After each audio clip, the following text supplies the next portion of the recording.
Persija musim ini adalah satu-satunya tim di BRI Liga 1 yang nggak pernah.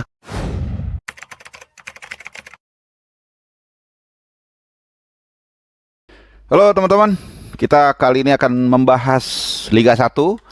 Ada satu pertandingan yang sangat seru ya, yang juga cukup menentukan, pertandingan antara Persebaya dan juga Persija Jakarta. Jadi ini ada hubungannya dengan dua video gua terakhir terkait dengan menakar wakil Indonesia di kompetisi Asia musim depan ya, karena ternyata lumayan tinggi animonya ya, karena memang informasi ini cukup cukup baru, cukup agak bikin juga bingung terkait siapa yang harus mewakili Indonesia di kompetisi Liga Champions Asia dan juga AFC Cup. Nah, nanti pertandingan lawan Persebaya lawan Persija ini juga sangat menentukan seperti yang gua ungkapkan di video itu.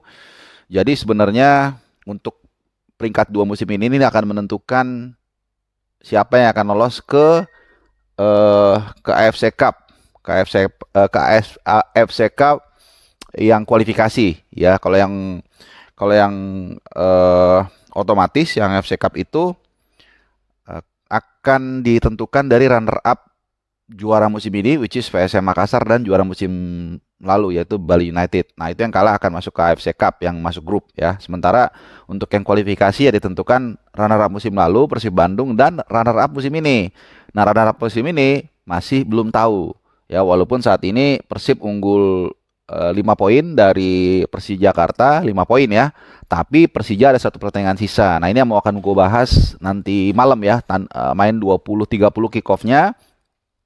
Dan gue akan bawain di UCTV di IndiHome mulai 20.15. Jadi 15 menit sebelum kick off lah.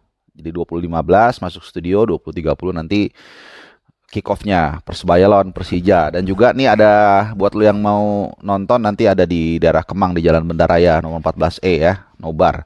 Oke. Jadi yang gue bilang tadi, Persija jadi musim ini hanya ada dua yang tersisa sebenarnya. Peringkat kedua dan top skor. Top skor ini terakhir kalau nggak salah sama ya, antara David Da Silva dan juga Matius Pato. David Da Silva dari Persib Bandung dan Matius Pato dari Borneo FC. Nah, ini mereka masih memperebutkan sepatu emas. Kemarin juga torehannya itu kalau nggak salah sama-sama 20 berapa gitu ya.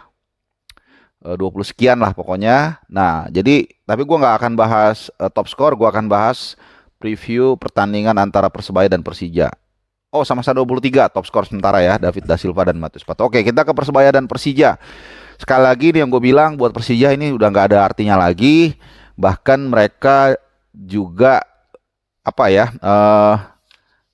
nggak memperpanjang dua kontrak. Jadi pincang nih Persebaya lawan Persija. Dua pemain yang dilepas kontraknya itu si Rizky Ridho dan juga Rizwan Lauhim.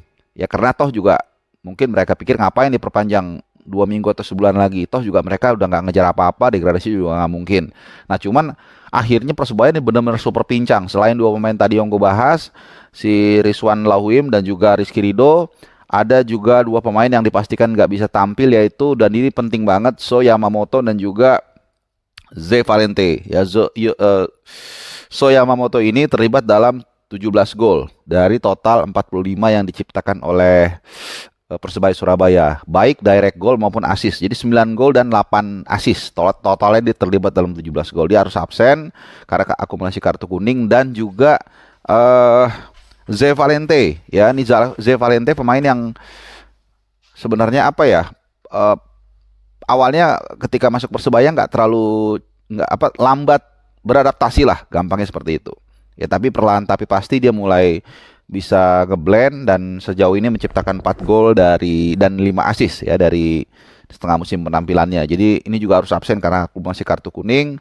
Kemudian yang harus absen lagi kemungkinan ini 50-50 lah, Leo Lelis. Padahal Leo Lelis satu-satunya center back yang ada di Persebaya Surabaya yang tersisa yang tidak cedera maupun juga yang tadinya ya tidak cedera maupun akumulasi kartu kuning. Cuman kemarin kalau menurut coach Aji Santoso, Leo Lelis agak bengkak ankle-nya. Kalau bengkak ya nggak tahu ya, mungkin agak susah ya main ya. Jadi 50-50 lah. Satu lagi Rando Ari juga diragukan, cuman kemungkinan besar main. Jadi dia sempat jatuh waktu latihan, tapi kelihatannya masih masih aman lah gitu ya. Jadi berapa pemain tuh yang harus absen? So Yamamoto, Ze Valente, kemudian Rizwan Lauhim, Rizky Ridho, itu 4 udah pasti.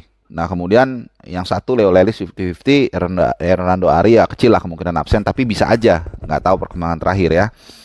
Nah tapi Persija juga datang bukan dengan apa ya, dengan status yang superior. Nah itu bahasanya. Kenapa gue bilang nggak superior? Pertama mereka juga banyak pemain yang absen. Ada beberapa lah. Ini gue akan rinci. Pertama Rico Simanjuntak ya. Ini yang pemain yang mencetak 1 dari 2 gol atas kemenangan di El Clasico kemarin yang mengalahkan Persib Bandung 2-0. Dia juga sama akumulasi kartu.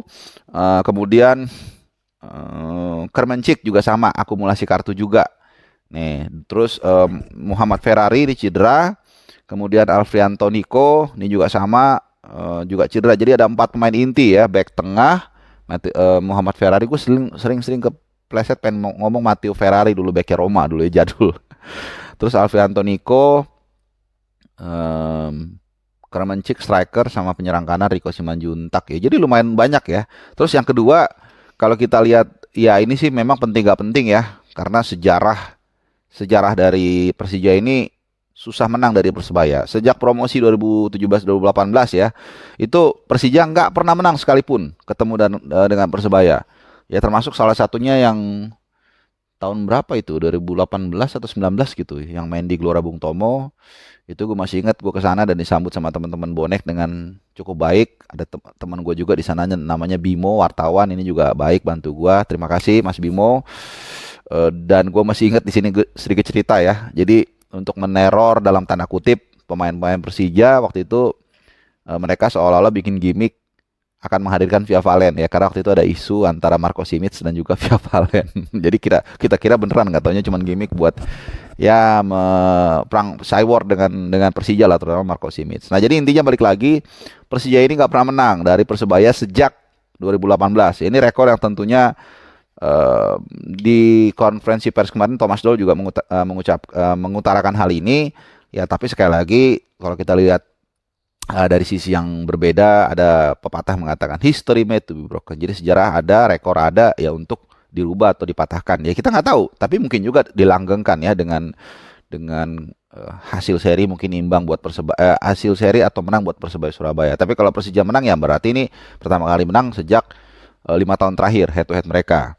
Nah itu kemudian gue akan bahas mungkin Persija lah. Gue titik beratkan ke Persija karena mereka yang sedang berupaya untuk mendapatkan poin ya, atau kemenangan untuk bisa terus menempel Persib Bandung sampai akhir musim. Nah satu poin yang mau gue utarakan di sini juga, rekor home dan away Persija ini jomplang banget musim ini ya. Persija musim ini adalah satu-satunya tim di BRI Liga 1 yang nggak pernah kalah. Ya rekor home mereka sangat luar biasa.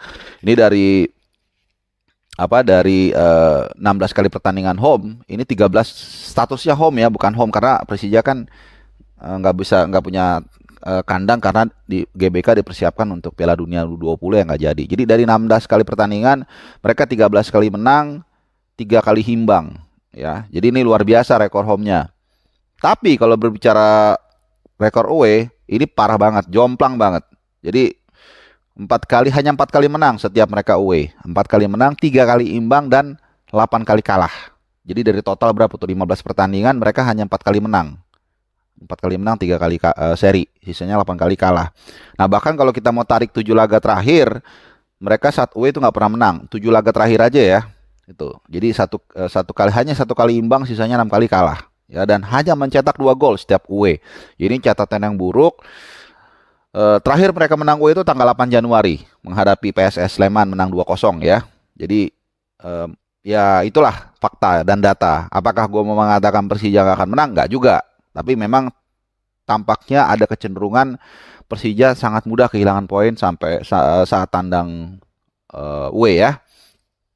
Nah terkait pemain, gue rasa sih nggak ada banyak perubahan kalau di Persija ya. Kecuali tadi pemain-pemain yang gue sampaikan tadi yang harus absen. Termasuk juga yang udah absen lama, Abdullah Yusuf Helal, ini pemain dari Qatar, dan juga Hano Balance ya yang nggak tahu kemana nih. Jadi Aji Kusuma di sana gue rasa akan kembali tampil sebagai starter. Witan Sulaiman, kemudian di tengahnya Saryana Bimanyu, Reski Fandi, Firsa Andika juga sama Rio Fahmi gue rasa nggak ada masalah ya dari isu terakhir sebagai bek kiri dan bek kanan. Nah di lini belakang ya Andre Kudila dan Hansa Muyama. Nah mungkin satu posisi yang untuk menggantikan Muhammad Ferrari ya kalau kita lihat kemungkinan ya menurut gua itu siapa tuh yang botak tuh Dani Molana ya kalau nggak salah ya karena dia beberapa kali juga di ini apa namanya eh, apa ditampilkan lah gitu ya atau bisa juga Maman Abdurrahman ya ada beberapa banyak sih ada bukan berbanyak ada beberapa penggantian mungkin nah Rico mungkin akan digantikan Doni Tripamungkas atau Osvaldo Hai ini. Penjaga gawang sudah pastilah Henry Tani ya. Jadi gitu kita lihat dan jangan lewatkan nonton yang langganan IndiHome di UCTV 2030 gue yang akan bawain sama temen gue Mas Angri. Oke, terima kasih. Salam sehat.